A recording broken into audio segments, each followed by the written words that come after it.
नमस्कार, एक बार फिर से आप सभी का स्वागत है। बहुत लोगों का सवाल था इस टॉपिक पे कि वो पड़ोसी से अपने बहुत परेशान हैं। कभी लाउड म्यूजिक बजाता है पड़ोसी, कभी घर के सामने कूड़ा कचरा फैला देता है, कभी गाड़ी पार्क कर देता है, कभी तेज तेज हॉर्न बजाते हुए ओवर स्पीडिंग करते हुए घर के बाहर से निकलता है। उन्हें डर है कि वो खतरा है उनके बच्चों को, परिवार को, किसी दिन ओवर स्पीडिंग में वो किसी को हिट कर देगा और किसी की जान चली जाएगी। नाली का पानी बाहर नहीं निकलने देता है, रोक देता है।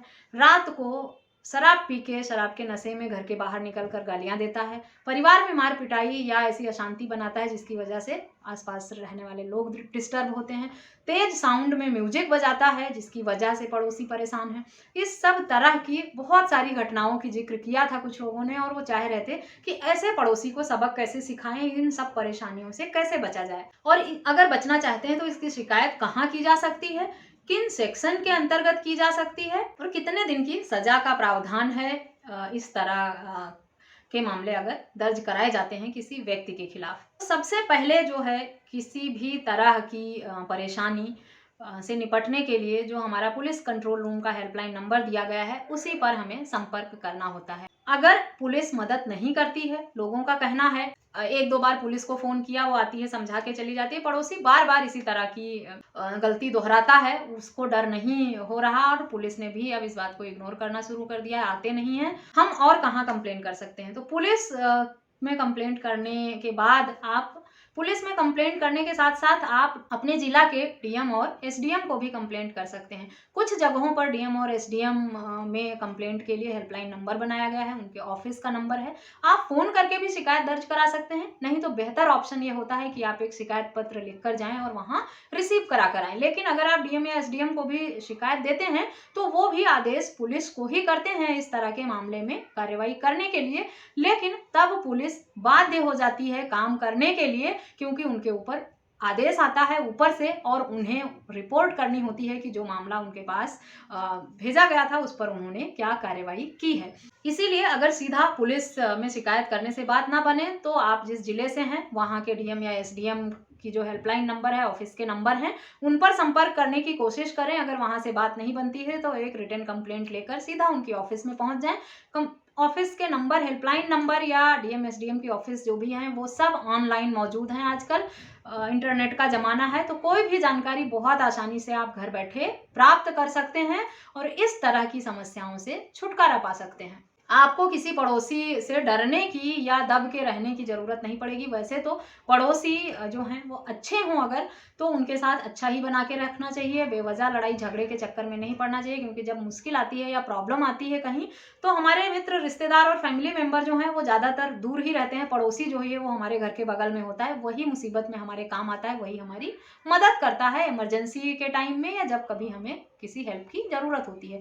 इसीलिए पड़ोसियों से बनाकर रखना चाहिए। सबसे पहले तो उन्हें समझा बुझाकर बात को समझाने की कोशिश करें और कहें कि हम लोगों को साथ में रहना है, इस तरह से अच्छा नहीं लगता। लेकिन कुछ पड़ोसी जो होते हैं वो अड़ियल स्वभाव के होते हैं, कम पढ़े लिखे होने की वजह से या नशे की आदत की वजह से या अड़ियल स्वभाव की वजह से वो आपकी बात प्यार से नहीं सुनते हैं। तो जब मामला प्यार से ना निपटे, ना सुने पड़ोसी, तो फिर मजबूरी बन जाती है पुलिस और प्रशासन की मदद लेना। तो आपके पास ये सारे विकल्प हैं कि आप इन विकल्पों में से कोई भी चुनकर या एक एक करके सारे विकल्प चुनकर आप अपने मामले में राहत पाने की कोशिश कर सकते हैं। अब बात करते हैं कि किस सेक्शन के अंतर्गत मामला दर्ज होगा ऐसे लोगों के खिलाफ और कितनी सजा का प्रावधान है। आईपीसी के सेक्शन 268 और 290 के अंतर्गत अगर आपके पड़ोसी के ऊपर मामला दर्ज होता है तो इसमें पहली बार किसी भी तरह की सजा का प्रावधान नहीं है। इसमें पुलिस आपके पड़ोसी को ले जाती है थाने में, समझाती बुझाती है और जमानत पर उसे छोड़ देती है। कई बार होता है कि कुछ जुर्माना भी लगा देती है पुलिस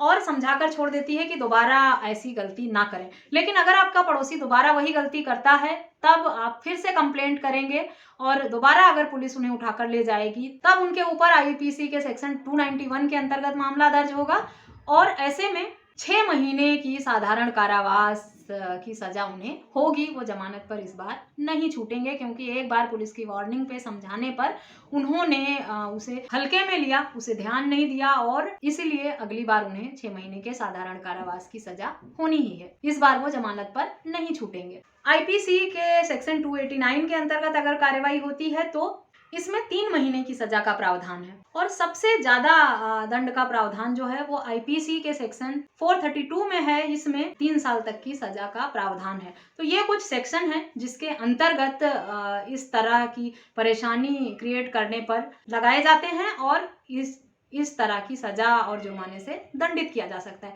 किस मामले में कितनी सजा होगी ये डिपेंड करता है कि आपके पड़ोसी ने किस तरह की हरकत की है, गाड़ी लगाई है, शराब पीकर बदतमीजी की है, आपको व्यक्तिगत तौर पर गाली दिया है, या फिर उसने या गाड़ी घर के बाहर लगाया है, या नाली का पानी रोका है। सेक्शन जो है वो उसी हिसाब से लगाए जाते हैं जिस हिसाब से ऑफेंस किया जाता है या जिस हिसाब से लड़ाई झगड़े होते हैं। इसके साथ ही साथ अगर आपके पड़ोसी ने पब्लिकली आपको गाली गलौज किया है, मार पिटाई की है, आपके खिलाफ किसी भी तरह की अफवाह फैलाने की कोशिश की है, गलत न्यूज फैला रहा है, लोगों में आपको भला बुरा कहता है, तब आप ऐसे में उस व्यक्ति के खिलाफ आईपीसी के सेक्शन 499 और 500 के अंतर्गत डेफिमेशन का केस कर सकते हैं। डेफिमेशन का केस सिविल और क्रिमिनल दोनों नेचर का होता है। ऐसे में आप उस व्यक्ति को सजा भी दिला सकते हैं और अपने लिए कंपनसेशन की मांग भी कर सकते हैं।